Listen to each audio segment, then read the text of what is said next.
Hey everyone, hope you're doing well today. In this video, let's take a look at some practice problems dealing with some fractions and cookies. For question number 1, it says if we have 30 cups of flour and we're going to want to make the recipe 6 times for 6 different groups of students. Keep in mind that this is based on recipe where we use 2 1/4 cups of flour for each of these recipes.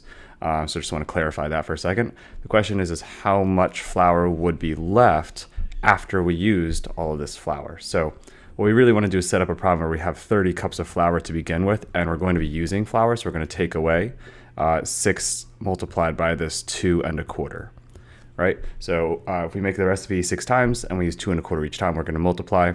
So what we need to do is figure out, well, if we do 6 of these, how much is that going to actually be? So if we have 6, that's 6 over 1. And for 2 1/4 as an improper fraction, 2 times 4 is 8 plus 1 is 9. So it's going to be 9 over 4. I'm going to go ahead and cross cancel here, divide this by 2 and divide this by 2. And if we divide them both by 2, we get 3 and 2. So that's going to be 27. 3 times 9 is 27 on top, and 1 times 2 is 2 on bottom. And how many times does 2 fit into 27? I think it's going to be 13 times and a half left over. So it turns out that 13.5 cups of flour is going to be used. So if we have 30 and we're taking away 13.5, you can also think to yourself, okay, well, 13 plus what equals 39? And I'm thinking 13 plus 17 is equal to 30, right? So that must mean that if we add a half to the 13, make a 13.5, we should take away a half from 17, which would be 16.5. So if we had 30 cups and we use 13.5, and we subtract, that should be 16.5 cups left. 16.5 cups left. So that's how I would kind of think through this one. So if you did something different, great, but I think it's good to think about this method as well, just to lay it out and hopefully the entire process makes sense. Okay, number 2, how much brown sugar would be needed for 8 recipes? Okay, so again, how much brown sugar? And if you're not aware, then we need 3/4 of a cup of brown sugar for this particular recipe. So you can check out a previous video where I do talk about what the recipe is. And if we're going to do this 8 times, maybe for doing 8 groups doing this recipe, then we could add 3/4 8 times, or we could multiply it by 8. And so what we're going to do here is we're going to write this as 8 over 1. We can cross cancel. This 4 and this 8 have a GCF of 4, so we divide them both by 4 and get 2 and 1. Then 3 times 2 on top is 6, and 1 times 1 is 1. So we're going to need 6 cups of brown sugar if we want to make the recipe 8 different times. Okay. For number 3, it says how much granulated sugar, aka just like white sugar or cane sugar, is fine. For half a recipe. So in terms of granulated sugar, this is the same amount as the brown sugar. It's a 1-to-1 ratio. So we need 3/4 of cups of white sugar for one recipe. So if we need half of this, then you would just take half of the 3/4, right? Of means multiplication. Can't cross cancel here. So 1 times 3 is 3, 2 times 4 is 8.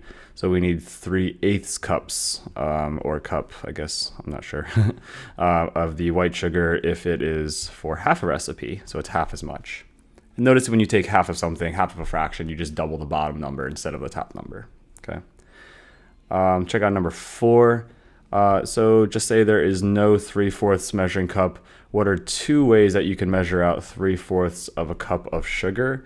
Well, I guess a pretty common one that you'll see maybe is you could use a 1/4 cup, and you can use that 3 times, right?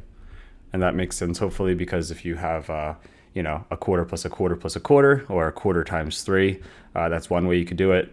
Also, a pretty common measuring cup is you could use a half cup. That's a pretty common one. And then you could use a 1/4 cup once, right? So these would be 2 ways, I think, that are pretty common. Obviously, you could take a full cup and you could try to maybe estimate what 3/4 of that is. But I think these are probably your 2 best bets, just because 1/4 cups and half cups are pretty common measuring cups you'll see. For number 5, Mr. Lee has 24 cups of milk and wants to give each student 3/4 of a cup of milk, how many different servings can Mr. Lee give out so that everybody gets the same, right? So there's 24 cups, and that wants to be divided among students, but not everybody gets a full cup. Everyone gets less than a full cup. So we should be able to serve more than 24 kids, right? So if you take 24 and you divide the 3/4, right? Not everyone gets a full cup, so this should extend past the 24. This is 24 over 1 divided by 3 over 4. Remember, we like changing division problems into multiplication problems, so we can keep change flip. So that's 24 over 1 multiplied by 4 over 3. The 3 and the 24 both have a common factor of 3. So if you divide them both by 3, we get 8 and 1. On top, 8 times 4 is 32. And on bottom, 1 times 1 is 1. So we can serve 32. It's 32 servings. Okay. So hopefully that makes sense. If everybody got a full cup, we could serve 24 kids, but since everyone's getting less than a full cup, we are serving more than 24 kids, 32 to be exact. Number 6, Mr. Lee has 35 cups of apple juice and wants to give each student half of 1 cup each. How many servings can Mr. Lee give out? So this one's very similar. So if there are 34 or 35 cups of apple juice and everyone's going to get a half, then we divide it out so everyone gets a half. That's the same thing as 35 over 1 divided by 1 over 2. Just like the last one, let's rewrite this as a multiplication problem so we can keep change flips. So that's going to be 35 multiplied by 2 over 1. No cross canceling. 35 times 2 is 70, and 1 times 1 is 1. So there are going to be 70 servings here.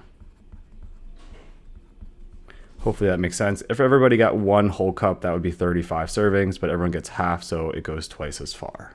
Number 7, we have 18 students that want to share 24 cookies. How many cookies will each student receive? Okay, so I guess are we splitting the cookies and giving them to kids, or are we splitting the kids and giving them to cookies? So let's take the 24 cookies and then divide it amongst the 18 people, and how many would each one get? You could figure out what 24 divided by 18 is, or you can also do a couple different things. So like, let me show you, I guess, 2 ways to think about this, because I think everyone thinks about it differently. One is you can just go straight into dividing, right? 18 fits into this once. 1 times 18 is 18. You have a remainder of 6. And so this is really going to end up being 1 and 6/18. And then you can realize and be like, hey, wait, I can divide this by 6 and divide this by 6. And if we do that, you're going to say that's 1 and 1/3. So everybody gets 1 1/3 of a cookie, right? That's one way to think about it. You could also take this, right, and realize, oh, they have common factors right from the beginning. And you can do this with all division problems. So what if you divide them both by 6 right from the beginning? Then you realize this is the same problem as saying this is just 4 divided by 3, right? Then you don't have to do as big numbers, but 4 divided by 3 is literally just 4 divided by 3, or 4/3, and that's 1 1/3 as well, right? So keep in mind that when you're dividing, you really just, you can think about it as fractions or as, division either way. And if you were doing the division, this second way with 4 divided by 3, then multiples of 3 are probably easier to think about than multiples of 18. So 1 times 3 is 3, and it's 1. And if you like, decimals more, for whatever reason, you can always add decimals and zeros. And you're going to notice that you're going to get these infinite 3s and these remainders of 1. So it's going to be 1.3 repeater, right? So that is what 1/3 is. So everyone gets 1 1/3 cookies, to be exact. All right, on to number 8. Let's say 36 students share 48 cookies. How many cookies will each student receive? The cookies are not getting the students. So let's take the 48 cookies and let's divide that amongst 36 students. I think everyone's going to at least get 1, right? I like using smaller numbers. So what I'm going to do is I'm just going to go ahead and simplify this down and be like, wait, I think I can divide these both by 6, and that'd be 8 and 6. Be like, wait, I think I can divide these both by 2. Wait, so this is still 4 divided by 3 because they had a GCF. So 4 divided by 3 is just 4 over 3. So this is also 1 1/3, right? So 1 1/3 cookies each is what we're going to have here. Okay, so just similar to the last one, everyone's going to get 1 1/3 here. And if you want to simplify it down, that's fine. Again, if you wanted to take 48 and divide it by 36, you can totally do that. I know this goes in once, but the remainder here is 12, but 12 out of 36, 1 and 12, 36. You'll eventually figure out that that's 1 1/3 also. But again, whatever you want to do, you can simplify at the beginning or the end, either way. Number 9, if 12 students were to share 8 cookies, how many cookies would each student receive? So we're going to take the 8 cookies and split it amongst 12 students. This case, there's not enough cookies for everyone to get one, so we're definitely going to have to get less than a cookie. I think you can divide these both by 4. So that would be the same thing as 2 divided by 3. So you're going to get the same answer if you do this. But 2 divided by 3 is just 2/3, right? So each of these students is going to get 2/3 of a cookie each. And that makes sense because 8 over 12 or 8/12 is 2/3. Okay. If you didn't think about simplifying, that's okay. It's not the end of the world. 12 doesn't fit into 8, so it's less than this. And then you can add a 0. And then you're going to find out that this is going to be 6. 6 times 12 is 72. Notice you get a remainder of 8 again, which is what we started with. And so it's going to be these 6's forever, which is the same thing as 2/3. So whether you use fractions or decimals, you're going to get 2/3 either way. Last problem here, if we have 8 batches of cookies exactly, how many more cups of flour is used than sugar? Okay, so for each batch for the flour, it's 2 1/4 cups. And then for sugar, there are 2 types of sugar that were used. So for one of them, it was 3/4 of a cup, and that was for brown sugar. And then the other one was also 3/4 of a cup, but that was for the white sugar.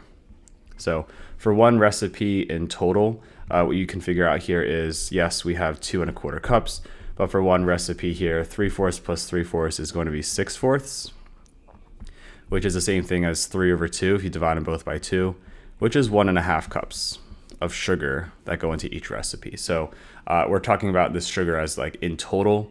I was going to say this is combined. Again, it doesn't specify, so we're just talking about sugar altogether. And so each recipe uses 2 1/4 versus 1 1/2 cups of sugar, flour versus sugar. So if you want to, there's a couple different ways to do this. You can find the differential between these two amounts right now and then multiply by 8, or we can multiply both by 8 and then subtract, right? So method number 1 here is saying, okay, for flour,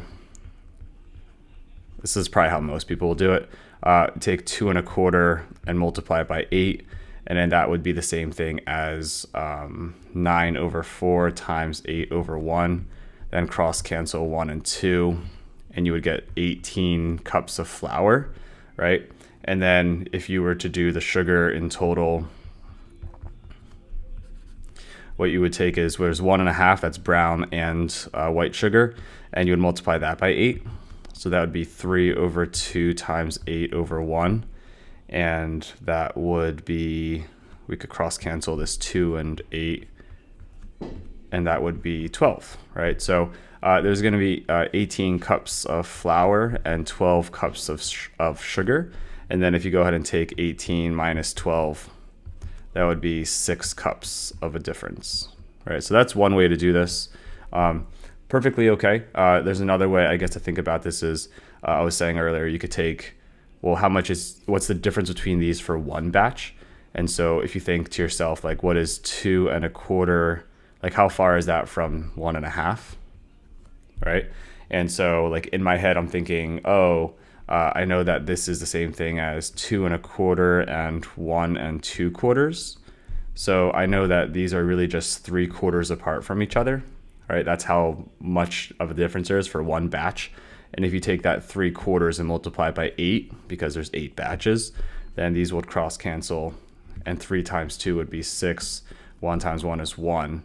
So you end up with this 6 cups differential either way. So I don't know which way you prefer, but they're both good. I think I would personally would just find the difference for one batch and multiply that by 8 for the 8 different batches, but you could totally just find out how much total flour for 8 batches and how much total sugar for 8 batches and then subtract afterwards too.